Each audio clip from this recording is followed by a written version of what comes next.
Assalamualaikum warahmatullahi wabarakatuh. Selamat pagi untuk kamu yang sedang menyaksikan video pembelajaran ini. Masih di channel Junaidi Fayad. Kali ini kita akan membahas pembelajaran 4 subtema 1 di tema 1 untuk kelas 5 SD. Adapun materi yang akan kita bahas pada video kita kali ini, yang pertama adalah kondisi geografis Indonesia. Nah, ini contohnya ya, Pulau Jawa yang saat ini kita lihat. Kemudian yang kedua, sikap gotong royong sesuai nilai Pancasila. Ini juga contohnya ya, dari contoh gotong royong yang dilakukan oleh siswa yang ada di suatu kelas. Kemudian yang ketiga adalah menentukan ide pokok suatu teks. Ini materinya yang harus dilakukan ya, ketika kita mau menentukan ide pokok. Ketika materi ini akan kita bahas secara tuntas, oleh karenanya untuk kamu yang sedang menyaksikan video ini, silakan cermati dan pahami video ini dengan baik, sehingga kamu mudah dalam memahami video ini dengan sempurna. Materi yang pertama seperti yang tadi sudah kita lihat di awal adalah kondisi geografis Indonesia. Materi ini bersumberkan pada ilmu pengetahuan sosial dengan kompetensi dasar 3.1 dan 4.1. Pertama adalah Pulau Sumatera. Seperti yang kita lihat di sini ya, bahwa Sumatera bagian dari negara Indonesia dan merupakan pulau besar ya. Pulau-pulau besar. Bahwa Sumatera kalau kita lihat dari batas wilayahnya di sini sebelah utara berbatasan dengan Teluk Benggala, Malaysia dan Thailand, karena di sini ada negara Malaysia dan Thailand. Kemudian timurnya berarti sebelah kanan berbatasan dengan Selat Malaka dan Pulau Kalimantan. Lalu baratnya dengan Samudra Hindia, barat sebelah kiri.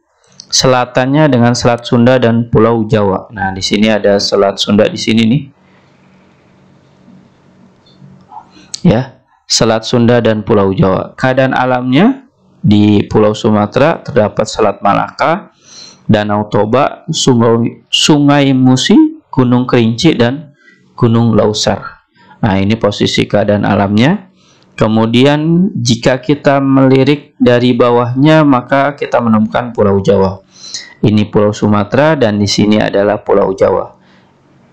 Nah, Pulau Jawa memiliki batas wilayah berupa yang utara Pulau Kalimantan dan Laut Jawa. Nah, ini Laut Jawa di sini, di atasnya lagi nanti ada Pulau Kalimantan.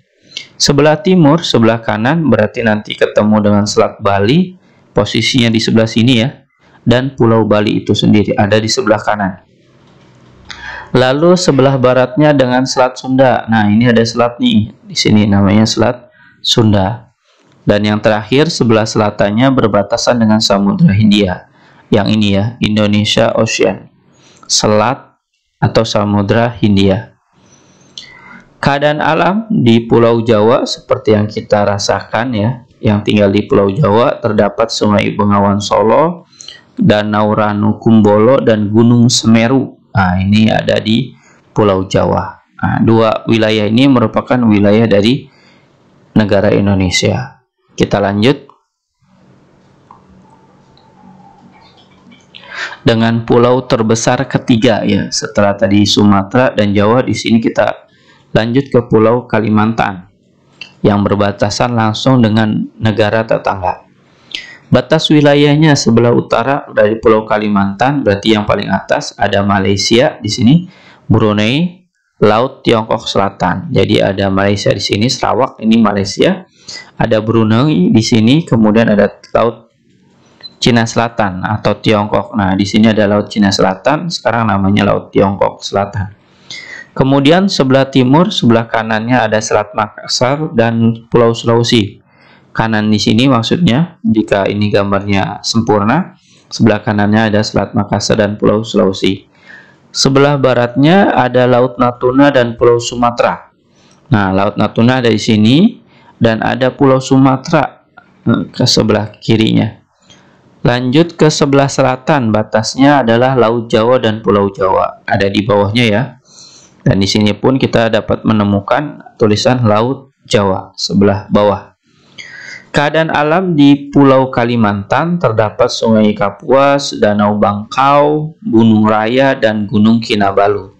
Ini posisi keadaan alam yang kita akan temui ketika kita berada di Kalimantan.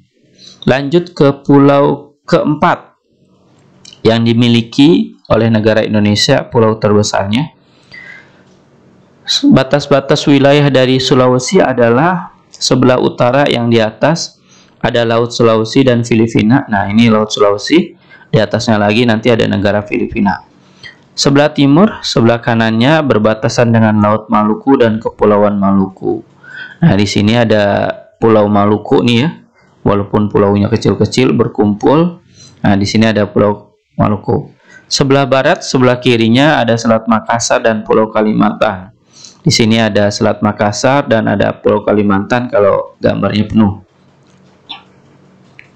Sebelah selatan ada Laut Flores dan NTT di bagian bawah ya. Ada Laut Flores dan NTT di sini.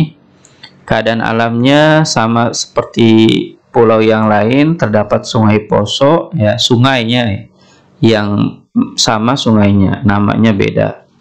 Sungai Poso, Danau Tempe, Gunung Kelabat dan Gunung Lokon. Jadi ada gunung, ada danau, ada sungai. Hampir sama dengan pulau-pulau yang lainnya.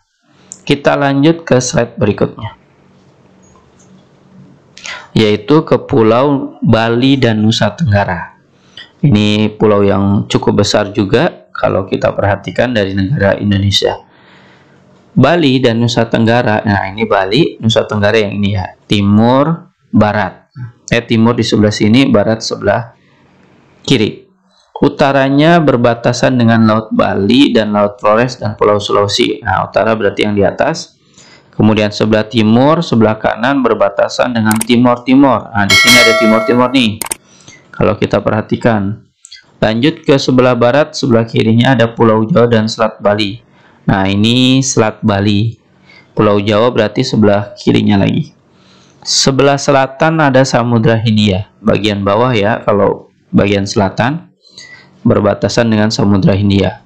Keadaan alamnya dari Bali dan Nusa Tenggara terdapat Sungai Petanu, Danau Batur, dan Gunung Rinjani.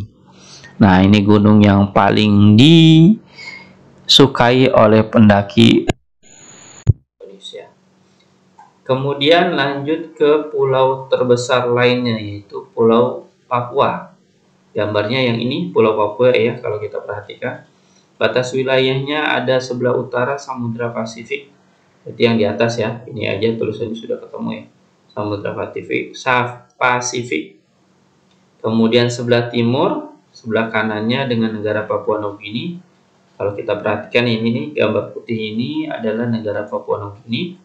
Sebelah barat berarti sebelah kiri Kepulauan Maluku. Nah, ini maksudnya nih, dari Kepulauan Maluku. Lalu selatannya dengan Laut Arafuru. Nah, ini Laut Arafurunya. Dan Australia tepatnya di bagian bawahnya.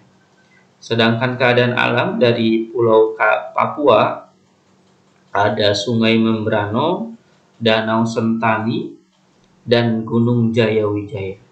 Nah, ini keadaan alam yang sangat mengenakan ya kalau kita berada di Papua.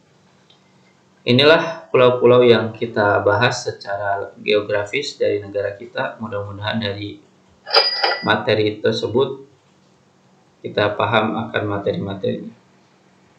Kita menemukan soal latihan pada saat ini.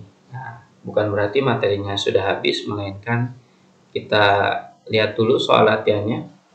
Jawablah soal latihan berikut terdiri dari 4 soal dengan jawaban yang benar dan tepat dengan jawaban hasil karya kamu sendiri tanpa harus meminta atau menerima bantuan orang lain. Silakan kamu jawab dengan jawaban yang sesuai kemampuan kamu. Selamat mencoba, selamat mengerjakan. Saya doakan kamu bisa dalam mengerjakan soal-soal tersebut sambil kamu menyaksikan slide berikutnya lagi, karena ini hanyalah sekilas iklan ya. Iklan latihan yang harus kamu jawab juga untuk mengukur kemampuan kamu. Lanjut ke materi kedua adalah sikap gotong royong sesuai nilai Pancasila. Materi kedua ini adalah materi yang bermuatan PPKN dengan KD kompetensi dasar 3.1 dan 4.1. Kerjasama adalah suatu bentuk budaya bangsa Indonesia yang sering disebut dengan gotong royong. Jadi hampir sama ya pengertiannya. Kalau kamu ditanya gotong royong dan kerjasama. Gotong royong apa sih? Yaitu kerjasama. Kerjasama apa sih? Ya gotong royong contohnya. Nah, ini adalah satu kesatuan yang tidak bisa dilepaskan. Sama halnya seperti yang dilakukan oleh siswa yang ada di kelas ini. Mereka melakukan kerjasama, melakukan gotong royong untuk membersihkan kelas. Ada yang menyapu, ada yang membersihkan dinding, ada yang mengepel. Begitu juga yang membersihkan meja. Semuanya melakukan gotong royong, melakukan kerjasama dalam rangka tujuannya satu, membersihkan kelas menjadi bersih. Dengan gotong royong, nah ini penting nih ya, bahwa kita kalau paham dan benar-benar mau mengamalkan, dengan gotong royong masyarakat memiliki tujuan yang sama untuk mewujudkan kepentingan bersama tanpa memperdulikan perbedaan suku maupun golongan. Ini biasanya kita bisa lakukan ketika di hari weekend, hari libur, hari di mana semua warga tidak bekerja, yaitu Sabtu dan Minggu. Biasanya ada tuh gotong royong yang bisa dilakukan di lingkungan sekitar kita. Bisa membersihkan saluran air atau got, atau bisa melakukan bersih-bersih lingkungan.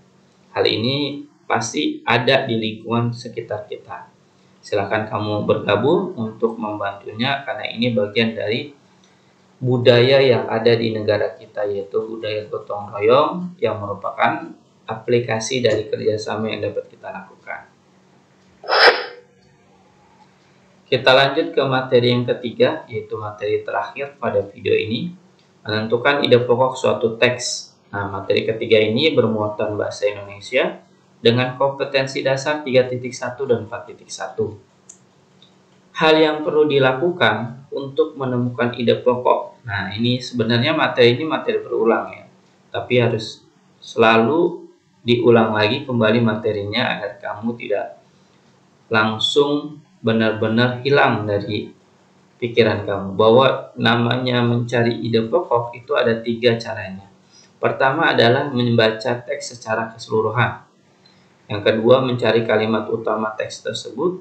Dan yang terakhir adalah menemukan informasi dalam kalimat utama. Jadi kalau kita mau menemukan kalimat utama, ide pokoknya, maka kita harus membaca teksnya secara keseluruhan dan seksama. Paragraf demi paragraf harus kita lakukan dengan cara membacanya. Setelah membaca suatu paragraf, misalkan satu paragraf kamu sudah baca, maka kamu tentukan kira-kira kalimat utamanya mana dari bacaan teksnya, dari paragraf yang kamu sudah baca. Ketika kamu menemukan, maka itulah kalimat utama yang ada pada suatu paragraf. Kamu jadikan satu sesuai dengan paragraf yang ada, sesuai dengan bacaan yang kamu baca. Semoga kamu dapat menemukan ide pokok atau kalimat utama yang kamu baca dengan baik dan benar. Karena materi ini sudah diulang dan diulang kembali ya, dari kelas 5 bahkan kelas 4, menentukan ide pokok dari suatu teks atau bacaan. Demikianlah pembahasan kita pada video pembelajaran 4 subtema 1 di tema 1 kelas 5 SD. Mudah-mudahan kamu dapat menambah wawasan dan ilmu pengetahuan kamu. Terima kasih telah menyaksikan video saya. Wassalamualaikum warahmatullahi wabarakatuh.